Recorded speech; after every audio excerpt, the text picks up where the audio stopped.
Bom dia, na paz do Senhor. Hoje a nossa reflexão é em Gênesis capítulo 9. Bom, esse capítulo é muito importante porque mostra o recomeço da humanidade depois do dilúvio. Deus faz uma aliança, dá ordens, traz promessas e também mostra a consequência das escolhas humanas. Mas precisamente o resumo desse capítulo é, primeiro, Deus abençoou Noé e seus filhos, dizendo, sejam fecundos, multiplicai-vos e enchei a terra. Você vê isso já no primeiro versículo. Ponto 2. Deus estabelece o respeito pela vida.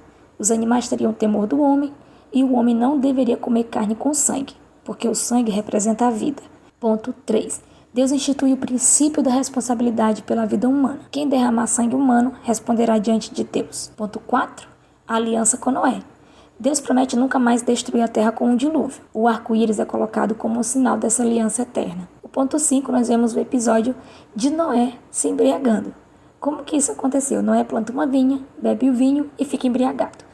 Logo, Cã vê a nudez do pai e expõe, porém Sem e Jafé cobrem o pai com respeito. Cã, através de Canaã, recebe uma maldição, e Sem e Jafé são abençoados. E algumas lições espirituais importantes nós podemos observar neste capítulo 9 de Gênesis.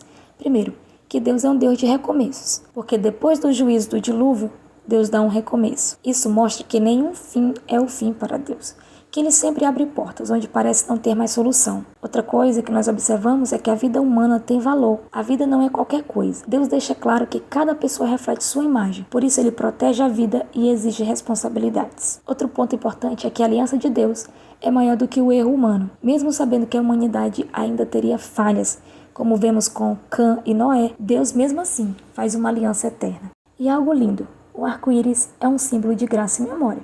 Não é apenas bonito, é um lembrete contínuo, porque Deus lembra da sua aliança. Deus é fiel. Deus não trata a humanidade apenas com juízo, mas também com a sua misericórdia. E sobre Cã, que expôs o seu pai, nós podemos entender o seguinte, que a honra cobre, porém a desonra expõe. Cã, ele expôs o erro de Noé, porém Sem e Jafé cobriram o pai. A verdadeira honra não finge que o erro não existe, mas protege, cuida e não expõe o próximo à vergonha. E nós podemos aplicar esse contexto na nossa vida diária. Se algo deu errado na sua vida, família, trabalho, ministério, escolhas, Deus pode fazer um novo capítulo, assim como fez com Noé. Outra coisa importante é que nós devemos tratar pessoas como portadoras da imagem de Deus. Isso muda como você fala, reage, perdoa e valoriza.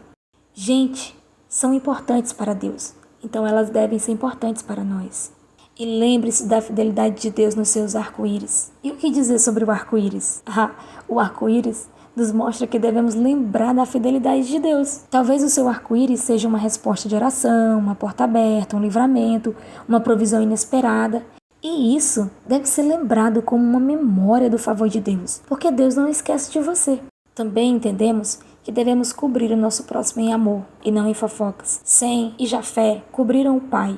Isso nos ensina a proteger reputações, evitar espalhar falhas, olhar com misericórdia e não com um escândalo. E também ter cuidado com as nossas escolhas que nos deixam vulneráveis. Noé era um homem justo, mas um momento de descuido trouxe grande problema. Até pessoas de Deus podem errar se não vigiarem. E para concluir, esse capítulo nos fala sobre aliança, nova oportunidade, valor da vida e honra. É um capítulo que nos mostra que Deus governa com justiça, mas também com graça abundante. Então é isso. Até amanhã para a reflexão do capítulo 10 de Gênesis.